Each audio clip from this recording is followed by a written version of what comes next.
pertanyaan berikutnya, kalau misalnya kita punya begitu banyak pelanggan gitu kan, nah keperluannya juga beda-beda. Pada saat Yap. presentasi berapa nih keperluan pelanggan yang berbeda Mhm. itu perlu di pivot.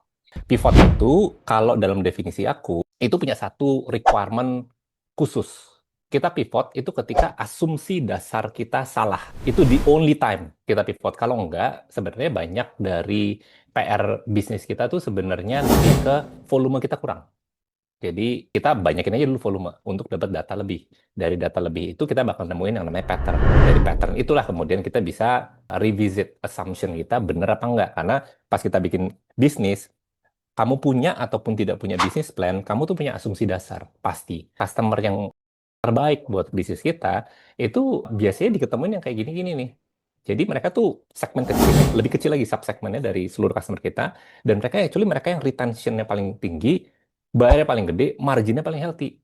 Masih ngapain kalau kayak gitu? Nah, saran dari aku, nanti kita bahas lagi ya. Ini mungkin shock terapi pertama adalah kill semua yang lain, fokus sama yang itu doang, sama subsegmen yang itu doang, dan cari tahu lebih dalam lagi sama mereka, kenapa mereka mau bayar. Persisnya apa sih yang jadi pain point mereka sampai mereka segitu willingnya untuk bayar ke kamu. Dan kalau tebakan aku, mereka retention paling tinggi. Tebakan aku ya. Jadi mungkin customer lain akan repeat, let's say 2 bulan, 3 bulan, maybe 6 bulan. Mereka tuh bisa sampai kayak setahun, 2 tahun, 3 tahun itu kan. I don't know, tapi tebakan aku seperti itu biasanya. Karena pain point-nya mereka segitu gedenya. Sampai mereka pengen bayar kamu. Bahkan kalau harganya nih kamu naikin, mereka akan tetap bertahan.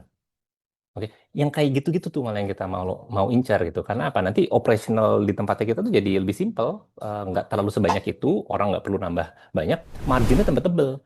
Margin ini yang kemudian bisa kita pakai untuk promosi, untuk marketing, untuk buka market baru, dan berbagai macam hal lainnya. Dan enaknya lagi, positioning kita tuh jadi tajam. Jadi kita itu adalah solusi untuk jenis problem seperti ini. Kalau kamu bukan ini, kami bukan partner yang tepat. And that's okay, kita nggak harus dapat semua market. Kita cuma perlu cari customer-customer yang beneran cinta banget sama layanan kita gitu. Dan kita beneran fit banget sama problemnya dia. Nah, itu yang kita mau gali lebih dalam.